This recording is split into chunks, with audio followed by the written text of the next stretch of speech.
झिंझिण्यांपासून त्वरित आराम मिळवा सेन्सोडाइन रॅपिड रिलीफ बरोबर. परवा निकाल आल्यानंतर मी आणि आमचे प्रभारी रमेश चन्नीथलाजींनी जे प्रेस घेतली होती, हा जो निकाल आहे हा अनपेक्षित आहे असं आम्ही सांगितलेलं होतं. महाराष्ट्रातली जनता अजूनही ही सरकार आमच्या मतानं निवडून आलेली नाही अशा पद्धतीचं सोशल मीडियावरही मोठ्या प्रमाणात आपल्याला ते पाहायला मिळते आहे.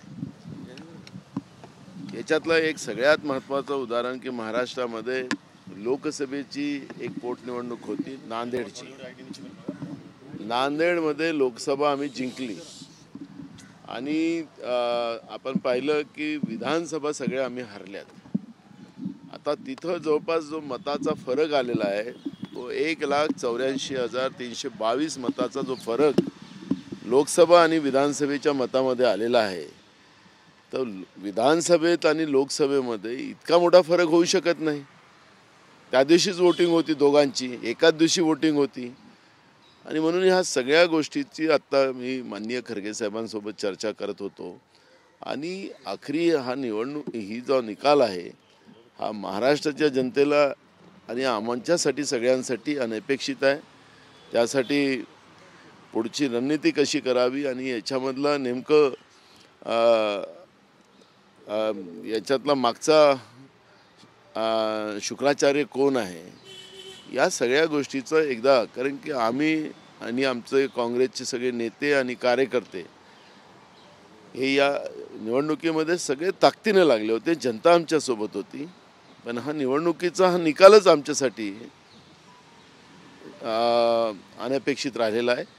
आणि म्हणून आत्ता मी जवळपास पाऊण तास आदरणीय खरगे साहेबांसोबत या विषयावरची सगळी चर्चा झालेली आहे. राहुलजींसोबतही आज नाही तर उद्या सकाळी माझी भेट होईल, त्यांच्याशी आम्ही हे चर्चा करतो आहे. आणि या निकालाच्या नंतर पुढची रणनीती कशी करावी आणि लोकशाही कशी वाचवता येईल याच्यावरचे सगळे प्रयत्न आम्ही करू. खरगे साहेबांनी यावरती काय प्रतिक्रिया दिली आहे तुम्ही? खरगे साहेबांची भूमिका तीच आहे. ते पण अजूनही त्या निवडणुकीमध्ये त्यांचाही सहभाग होता. त्यांनी अनेक सभा घेतल्या, त्यांनाही रिस्पॉन्स ज्या पद्धतीचं होतात आणि त्यामुळे महाराष्ट्रामध्ये कुठल्या हालतात महाविकास आघाडीचं सरकार येईल अशी अपेक्षा सगळ्यांच्या होत्या, मीडियाच्या पण होत्या, जनतेच्या अपेक्षा होत्या.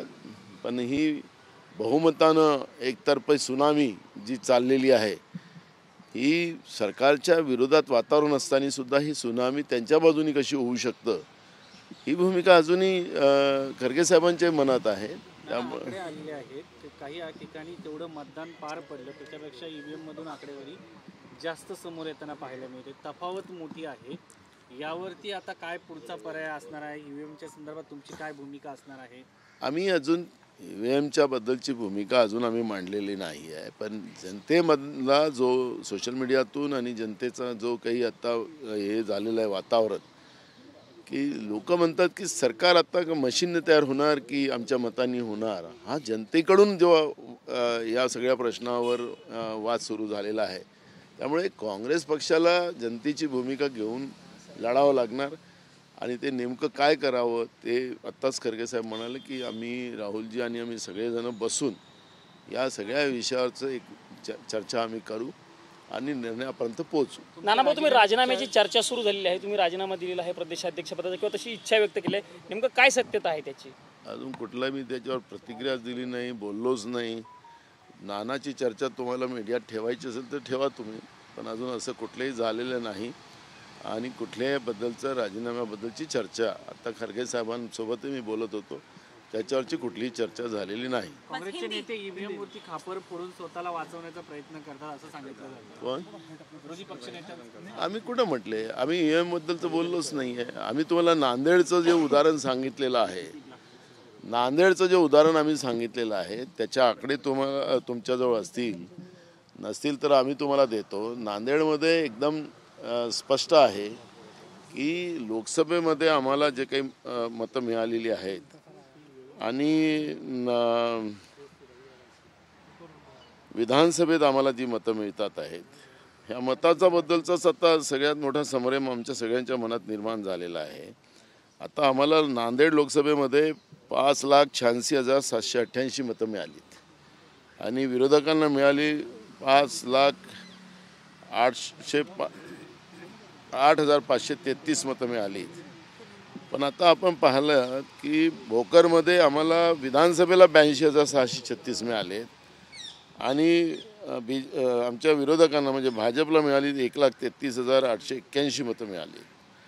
त्याचप्रमाणे नांदेड नॉर्थमध्ये आम्हाला 79,682 मतं मिळालीत आणि BJPला मिळाली 83,184 मतं मिळाली. त्यांना आम्हाला नांदेड साऊथमध्ये 58,313 मतं मिळाली आणि त्यांना मिळाली 4,043 मतं.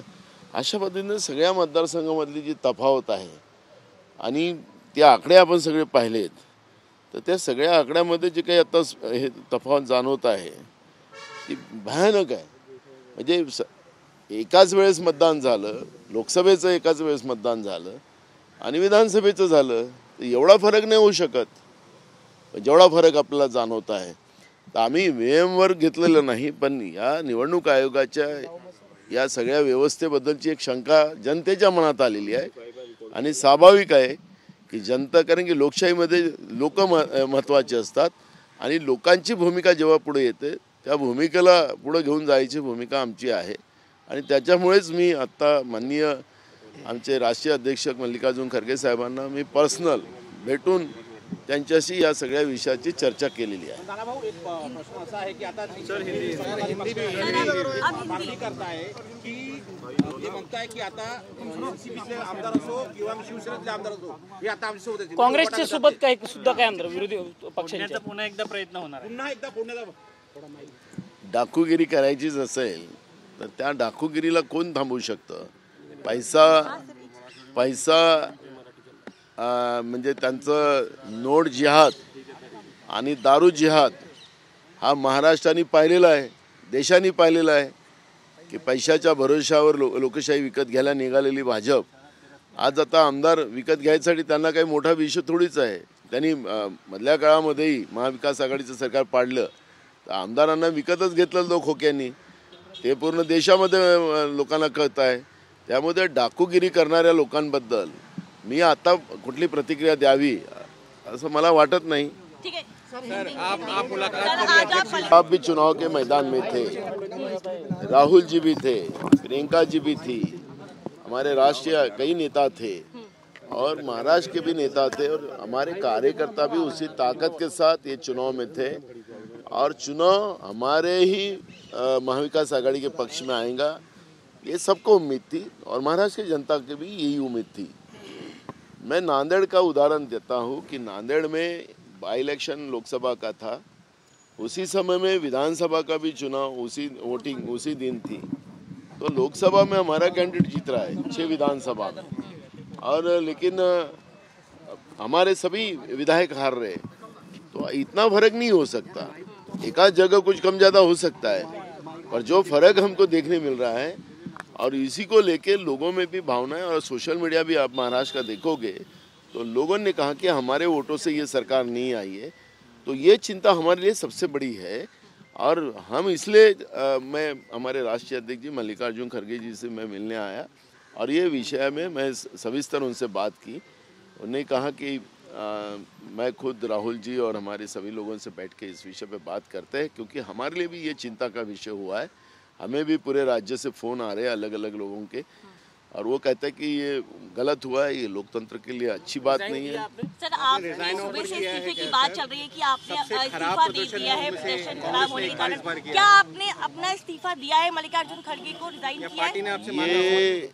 ये अफवाह है, कोई इस पे कोई तथ्य भी नहीं है। ये सब हम लोगों की सबकी सामूहिक जवाबदारी है और इसलिए इस पे एक मंथन होगा। मैं आज नहीं तो कल खुद राहुल जी से भी और मेरी मुलाकात होगी और उस पर हम चर्चा करेंगे, क्योंकि आखिरी ये पार्टी का नहीं, ये लोकतांत्रिक व्यवस्था का सबसे बड़ा महत्व है। जिस कांग्रेस ने आज़ादी की लड़ाई में कई बलिदान दिए हैं और देश को आज़ादी मिला के दी है और आज़ादी के बाद बाबा साहब अम्बेडकर के संविधान के आधार पर देश को आगे बढ़ाया, आज लेकिन लोकतांत्रिक व्यवस्था को ही ख़त्म किया जाता हो और जो लोगों के मन में जो शंका आ रही है उसके बारे में हमारी चर्चा हुई है और मैंने सविस्तर बात किया है। रिजाइन की बात अब भी कहाँ हो रही है? क्या पार्टी ने आपको रिजाइन मांगा है? पार्टी से कोई बात नहीं हुई इस विषय पे। मैं अभी पौने घंटा में आदरणीय हमारे राष्ट्रीय अध्यक्ष जी खड़गे जी से बात कर रहा था। कोई इस पे हमारे रिजाइन के बाद कुछ नहीं। सर, शरद पवार ने ये कहा कि हम लाडकी बहन योजना और बटोगे तो कटोगे जैसे नारों की तरह से आ रहे, उन्होंने ईवीएम को बोला है कि मेरे को नहीं लगता कि ऐसा कुछ हुआ। आप ईवीएम के बारे में बात कर रहे हैं? हमने कब बोला ईवीएम के बारे में? हमारे पार्टी के लोगों ने भी ईवीएम के बारे में बात नहीं किया। हमने जब राष्ट्रीय हमारे स्टेट लेवल पे भी हमने पहला जब चुनाव के रिजल्ट के बाद हमने हमारी प्रतिक्रिया दी तो हमने ईवीएम के बारे में बात नहीं की। लोगों का जो सोशल मीडिया आप देख लीजिए महाराष्ट्र में आज क्या लोगों की भावना है, जनभावनाओं को लेके लोग कहते हैं कि हमारे वोटों से सरकार नहीं आई है, ये सरकार गड़बड़ दाल में काला करके आई है। लोगों की भावना है, हमारी नहीं है। हमने ईवीएम मशीन के बारे में कोई चर्चा नहीं, लेकिन जो पार्लियामेंट के बारे में मैंने कहा कि जो बाई इलेक्शन नांदेड़ का हुआ था उसमें और उसको हमारा कैंडिडेट जीत रहा है वहाँ पर और हमारे 6 विधायक वहाँ पे हार रहे हैं और बड़े वोटों से हार रहे हैं। ऐसी तफावत नहीं हो सकती। सर, आप गड़बड़ी का आरोप लगा रहे हैं लेकिन आप ये भी कह रहे हैं कि ईवीएम जिम्मेदार नहीं है, तो गड़बड़ी क्या हो गई? मतलब क्या कहना चाहते हैं आप? वही तो हम ढूंढना चाहते हैं। हाँ। उसी के बारे में तो चर्चा चल रही है। हमारे राष्ट्रीय नेता भी उसी चिंता में है कि आखिर ऐसा कैसे हुआ। राष्ट्रीय नेता भी उसी बात की, क्योंकि खुद ही राष्ट्रीय नेता उस मैदान में थे। हमारे खड़गे साहब भी थे, हमारे राहुल जी भी थे, प्रियंका जी भी थी। सबने देखा कि लोगों का रिस्पॉन्स क्या था। ये सब होते हुए भी ऐसा कैसा हो सकता है, ये चिंता का विषय है। यूपी के लोग बोल रहे हैं कि कांग्रेस के लोग टच में हैं उनके। देखो, डाका डालने वाले लोग जो है, जिन्हें महाविकास आघाड़ी की सरकार भी खोखे के आधार पर खरीदी थी, वो खोखा शब्द पूरे देश में पहचान का हो गया है। तो जो लोकतांत्रिक व्यवस्था को खरीदना ही चाहते हैं, जिसको हम कहते हैं कि नोट जिहाद और दारू जिहाद, ऐसी 2 चीज़ें महाराष्ट्र के चुनाव में सामने आई हैं। जो लोग दूसरे को कहते हैं कि ये वोट जिहाद है, तो हम कहते हैं कि इनने बीजेपी ने नोट जिहाद और वोट दारू जिहाद महाराष्ट्र में किया है। नाना भाई, तीनों गुट महायुति में अपने अपने नेताओं के सीएम बनने को लेकर दावेदारी कर रहा है। आपको क्या लगता है 2/3 मेजोरिटी से जीतने के बाद भी सीएम पोस्ट पर अभी तक फैसला नहीं हो पा रहा है, खटपट चल रहा है? अभी तो बहुत खेला होने वाला है। अभी तो महाराष्ट्र में सत्ता में क्या क्या खेला होने वाला है। पैसा नहीं है तिजोरी में, सब पूरा लूट लिए इन लोगों ने 2.5 साल में। बड़े पैमाने भ्रष्टाचार किया है। मोदी जी कहते हैं कि हमारी साफ सुथरी सरकार है। अब सामने आएगा ना सब खेल। हम लोग सब वेट कर रहे हैं। कांग्रेस पार्टी जनता की लड़ाई लड़ेंगी और सच सामने लाएंगी। आज उनका दिन है, कल हमारा दिन लाएंगे। शिंदे साहब मुख्यमंत्री थे, उनके मुख्यमंत्री रहते महायुति जीती है, तो क्या शिंदे साहब के बारे में क्या कहेंगे आप? एक नाथ शिंदे साहब के बारे में, क्योंकि वही मुख्यमंत्री थे। उसको अभी बीजेपी पता चलेगी एक नाथ शिंदे जी को कि कैसा रहती बीजेपी। अलायंस कायम रहेगा। महाविकास आघाडी कायम राहील का? महाराष्ट्र में महाविकास आघाडी कायम राहील? हम तो एक साथ हैं, आगे भी रहेंगे। आम्ही एक सोबत आहे, आम्ही एक सोबत राहणार। 16 में से 9 सीटें विदर्भ में कांग्रेस जीती है। जिस क्षेत्र से आप आते हैं, तो ये जो हार हुई है लोकसभा में, विदर्भ में तो 9 सीटें, ये जो हार हुई, ये हार शिवसेना की बड़ी वजह है या शरद पवार बड़ी वजह है या कांग्रेस? हम उस विषय पे अभी चर्चा नहीं करना चाहते। हमने ये सब चीजों पे हमने फडणवीस मुख्यमंत्री करतील का आता? हो गया फडणवीस होणार। चलो ठीक है, हो गया।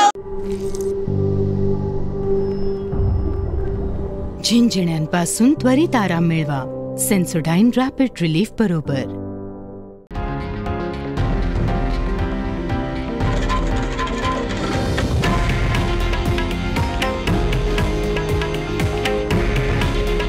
हे आहे देशातील नंबर 1 न्यूज नेटवर्क आणि आपण पाहत आहात TV9 मराठी। काळजी तुमची, हित महाराष्ट्राचं।